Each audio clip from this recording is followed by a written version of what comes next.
I remember sitting at my kitchen table on a Tuesday morning a few years ago, holding a tall glass of expensive store-bought green juice, feeling a very specific kind of quiet despair.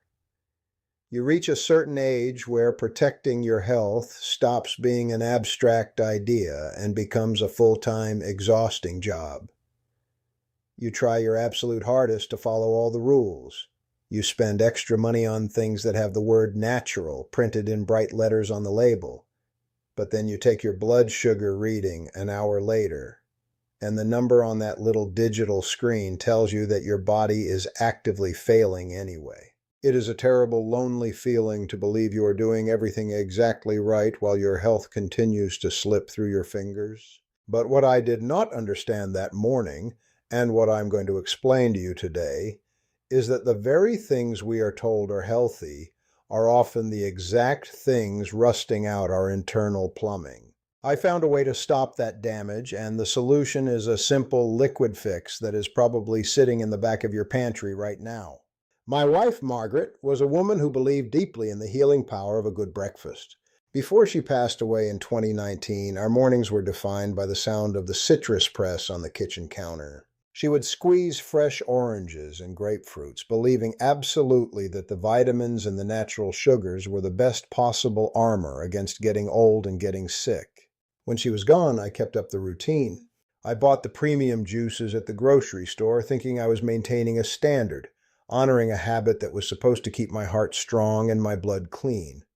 I was treating my body the way a loyal employee treats a factory machine, following the manual I was given without ever questioning if the manual was outdated or just plain wrong. But my morning numbers were steadily climbing.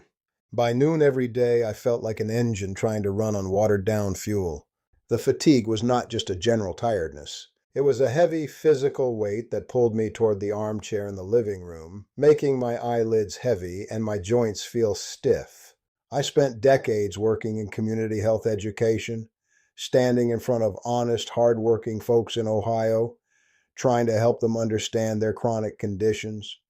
I knew how to read a medical chart, but when it came to my own kitchen, I was completely blind to the mechanics of what I was swallowing.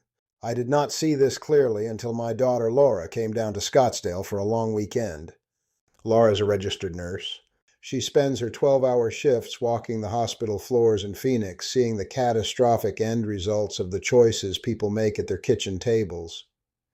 I was pouring myself a glass of that healthy fruit juice, complaining about how my blood sugar was behaving like a runaway train despite my best efforts to eat clean. She watched me for a moment, and then she explained the plumbing of the human body in a way that made me feel incredibly foolish. She told me that the problem with taking the fruit away from its fiber and drinking it as a liquid is that you are completely stripping away the natural brakes. If you eat an apple or an orange whole, the solid fiber acts like a slow-release valve in your stomach. It forces your digestive system to work hard for the sugar, breaking it down slowly over hours. But when you drink a glass of juice, even the most natural organic juice in the world, you're sending a flash flood of pure liquid glucose straight into an empty stomach. She told me that sending liquid sugar into an empty stomach is exactly like opening a heavy fire hydrant into a dry, shallow ditch. The system simply cannot absorb it. It breaches the banks, it floods the bloodstream, and your pancreas has to go into absolute emergency overdrive. It pumps out massive amounts of insulin to try and clean up the disaster and push that sugar into your cells before it causes permanent damage. Over time, that daily cycle of flooding and pumping wears your internal machinery down. The cells get tired of the constant barrage, they become resistant to the insulin, and the sugar just stays in the blood. It acts like microscopic sandpaper, scraping the insides of your blood vessels, damaging the delicate circulation to your eyes, your heart, and your feet. I realized sitting there at the table that I was not protecting my health at all. I was actively eroding my own foundation every single morning, all while believing I was doing the responsible thing. I needed to stop the flood. But more importantly, I needed a way to put the brakes back into my digestive system. The answer did not come from a complicated prescription, and it did not come from a $400 blender. It came from understanding basic chemistry. I started looking into the mechanisms of digestion, looking for something that could act as a mechanical buffer for the food I was eating. That is when I found the clinical research on acetic acid. It is a very simple compound, but the way it interacts with the human stomach is remarkable. When acetic acid is present in your digestive tract before you eat or drink carbohydrates, it physically slows down the rate at which your stomach empties its contents into your small intestine. Think of your stomach like a holding tank with a release valve at the very bottom. When you drink a sugary juice or eat a heavy meal, that valve swings wide open, dumping the glucose into your system instantly. But when you introduce acetic acid first, it chemically tightens the valve. It forces the tank to release the food slowly, drop by drop, over a much longer period of time.